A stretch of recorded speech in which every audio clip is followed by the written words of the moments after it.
Chanakya online class में आप लोग का स्वागत है। मैं आर के सर स्लाइड के साथ उपस्थित हूँ। मैं पढ़ाऊंगा बिहार बोर्ड एग्जाम 2027 के लिए इंटर क्लास का कुछ इंपॉर्टेंट हिस्ट्री का ऑब्जेक्टिव क्वेश्चन आंसर मेरे द्वारा पढ़ाया जाएगा। इससे पहले पार्ट 1 तक हम लोग पढ़ चुके हैं। जैसे आज पढ़ेंगे क्या, तो आज हम लोग पढ़ेंगे पार्ट 2, यानी पार्ट कितना 2 हम लोग पढ़ेंगे। पार्ट 2 पढ़ेंगे। देखते हैं आगे। पार्ट 2 हम लोग पढ़ेंगे। पार्ट 2 में हम लोग कहाँ 22 से क्वेश्चन नंबर 22 से हम लोग पढ़ेंगे। देखते हैं क्वेश्चन नंबर 22 से पढ़ेंगे। क्वेश्चन नंबर 22 आपके स्क्रीन के सामने आ चुका है, देख सकते हैं। यानी 22 नंबर क्वेश्चन जो है, देख सकते हैं क्या लिखा हुआ है। 22 नंबर क्वेश्चन कहता है पांचवी सदी का मंदसौर अभिलेख, जिसमें रेशम के बुनकरों की एक श्रेणी का वर्णन मिलता है, ये कहाँ स्थित है। कहता है राजस्थान में स्थित है, या मध्य प्रदेश में स्थित है, कर्नाटक में स्थित है, या गुजरात में स्थित है। तो आपको याद रखना है मध्य प्रदेश में स्थित है, ठीक है ना। प्रश्न नंबर चलेंगे 23 में। कहता है प्राचीन भारत में, क्या बोला है, प्राचीन भारत में जैन विद्वानों ने किस भाषा में साहित्य लिखा, यानी जैनों का साहित्य जो लिखा गया था किस भाषा में। कहता है प्राकृत भाषा में, संस्कृत भाषा में, तमिल भाषा में, या इनमें से सभी भाषा में। आपको याद रखना है प्राकृत भाषा में। किस भाषा में, प्राकृत भाषा में। प्राकृत भाषा में याद रखना, क्या प्राकृत भाषा में, प्राकृत भाषा में। चलेंगे नेक्स्ट क्वेश्चन देखेंगे, यानी 24 नंबर प्रश्न देखेंगे। 24 नंबर प्रश्न क्या कहा है, बुद्ध का जन्म कहाँ हुआ था। तो बुद्ध का जन्म कहाँ हुआ था, करा की लुम्बिनी में हुआ था, वैशाली में हुआ था, सारनाथ में हुआ था, बोध गया में हुआ था। तो आपको याद रखना है कि लुम्बिनी में जन्म हुआ था। महात्मा बुद्ध का जन्म जो है लुम्बिनी ग्राम में हुआ था। आगे बात करेंगे प्रश्न नंबर 25 में चलेंगे। 25 में क्या दिया है, जैसे देख सकते हैं 25 नंबर प्रश्न में देख सकते हैं। कहता है एलोरा के कैलाश नाथ मंदिर का निर्माण किस राजवंश के शासक काल में हुआ, मतलब कौन सा वंश था। कहता है राजपूत वंश था, चोल वंश था, पल्लव वंश था, या सातवाहन वंश था। तो एलोरा का जो मंदिर है आपको यानी किसके द्वारा, तो राजपूतों के द्वारा, यानी उसी का शासन था तभी बनाया गया था। बात करेंगे 26 नंबर प्रश्न के लिए। जैन धर्म के प्रथम तीर्थकार कौन थे। महावीर जो तो 24वां तीर्थकार थे, कई तीर्थकार थे 24वां, और पार्श्वनाथ 23वां थे, ठीक है ना। तो इसमें कह रहा है प्रथम तीर्थकार, तो ऋषि भदेव हो जाएगा, ये 1 नंबर ऋषि भदेव हो जाएगा, यानी डी नंबर ऑप्शन हो जाएगा 26 नंबर क्वेश्चन का। बात करेंगे 27 नंबर क्वेश्चन के लिए। 27 नंबर क्वेश्चन में कहता है अल बिरूनी को कौन बंधक बनाकर ख्वारिज्म से गजनी ले गया। इसमें दिया है सुल्तान महमूद, या मोहम्मद गोरी, या बलबन, या कहता है मोहम्मद बिन तुगलक। तो आपको याद रखना है, यानी 27 नंबर प्रश्न के लिए, तो 27 नंबर प्रश्न के लिए सुल्तान महमूद हो जाएगा, ऑप्शन नंबर ए हो जाएगा। नेक्स्ट प्रश्न चलते हैं, प्रश्न नंबर 28 देखेंगे। 28 नंबर प्रश्न आपके सामने आ चुका है स्लाइड पे, यानी हम लोग देखेंगे। कहता है 28 नंबर प्रश्न, रिहला के लेखक कौन थे। कहता है अल्बेरूनी थे, बर्नियर थे, अब्दुल रजाक थे, या इबन बतूता थे। यानी रिहला जो है किसके द्वारा लिखा गया है, तो इबन बतूता के द्वारा लिखा गया, यानी बी नंबर ऑप्शन सही हो जाएगा। आगे बात करते हैं 29 नंबर प्रश्न के लिए। 29 नंबर प्रश्न के लिए बात करेंगे। कहता है फ्रांसवा बर्नियर कौन था। तो क्या था फ्रांसवा बर्नियर, क्या चिकित्सक था, क्या इतिहासकार था, क्या राजनीतिक दार्शनिक था।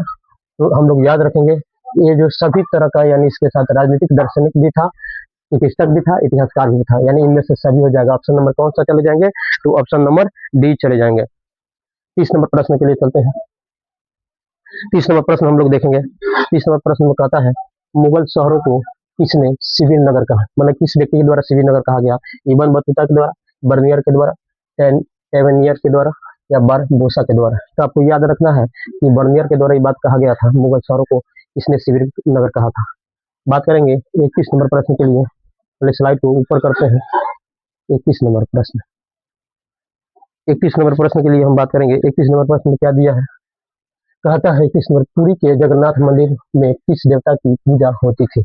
तो पुरी के जगन्नाथ मंदिर में कहता है कृष्ण की पूजा होती थी, बलराम की पूजा होती थी, सुभद्रा की पूजा होती थी, इनमें से सभी। तो याद रखना इनमें से सभी की पूजा होती थी। बात करेंगे 32 नंबर प्रश्न के लिए, बात करेंगे 32 नंबर प्रश्न। 32 नंबर प्रश्न क्या है, नैनार किस देवता की उपासना करते थे। नैनार कहा गया 32 नंबर में, नैनार किस की उपासना करते थे।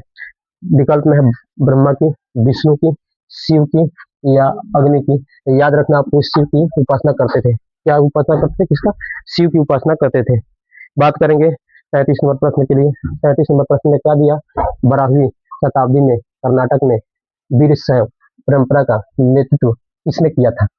आता है अपार ने या कर इकाल अमैयार सॉरी कर इकाल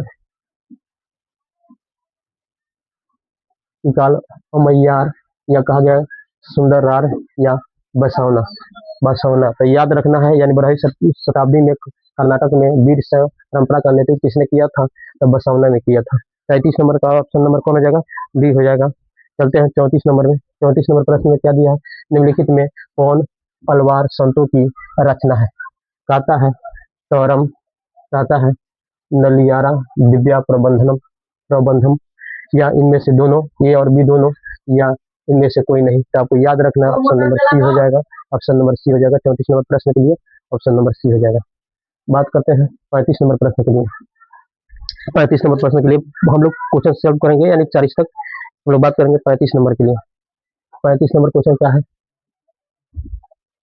35 नंबर कहता है फारस के से आने वाले मुसलमानों को क्या कहा जाता था। फारस से आने वाले मुसलमानों को क्या कहा जाता था।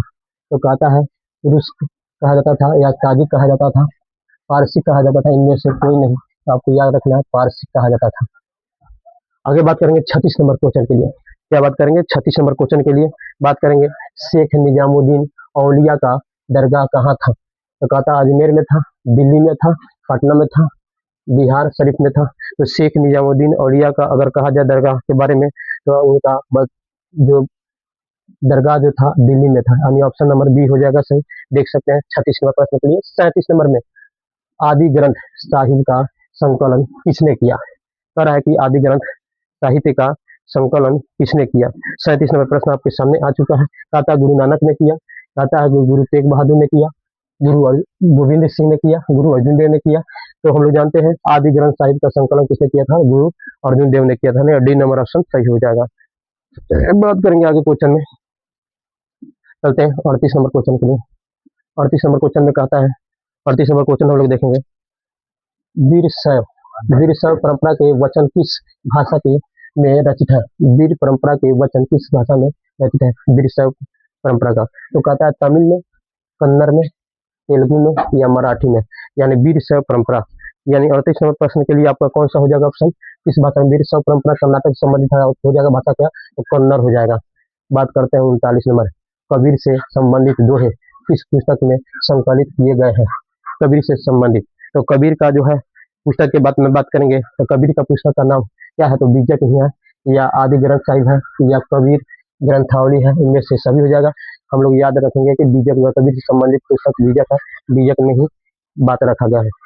नेक्स्ट प्रश्न देखेंगे, प्रश्न नंबर 40 देखेंगे। प्रश्न नंबर 40 क्या है, प्रश्न नंबर 40 देखेंगे। प्रश्न नंबर 40, प्रश्न नंबर 40 क्या दिया है, सिख गुरुओं के अलावा किन संतों की वाणी आदि ग्रंथ साहिब में संकलित है। सिख को छोड़कर, कहता बाबा फरीद की, रविदास की, कबीर की, इनमें से सभी की।